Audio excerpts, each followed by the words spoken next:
Близится к завершению строительства домов культуры в сельских поселениях Датых и Гайырбек-Юрт. Начато возведение ДК в Джайрахе на сумму более 45 миллионов рублей.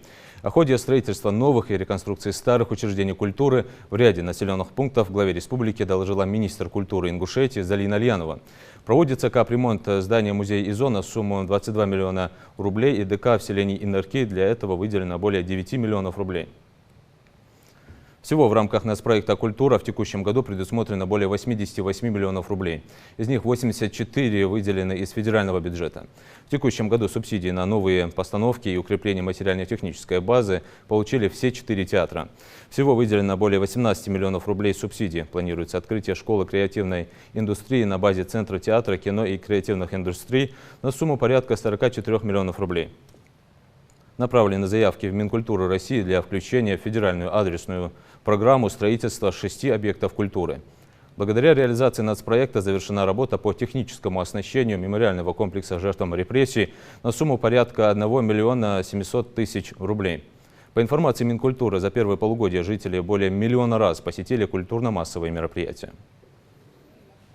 Министерство культуры у нас в действительности мероприятия проводит и качественно их проводит. Мы это видим и наблюдаем.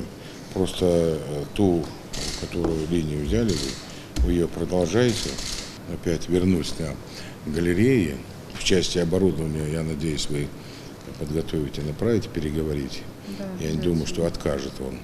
Вот. И кроме того, нам необходимы кадры.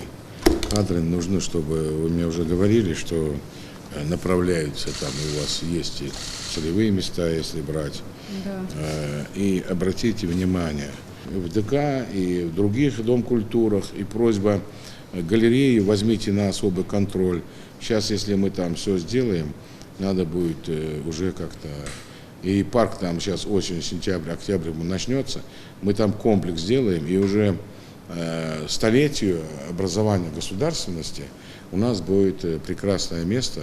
По остаточному принципу культура жить не будет в республике. Она будет получать заслуженно, как положено. Поэтому все это будем делать, и только контроль только.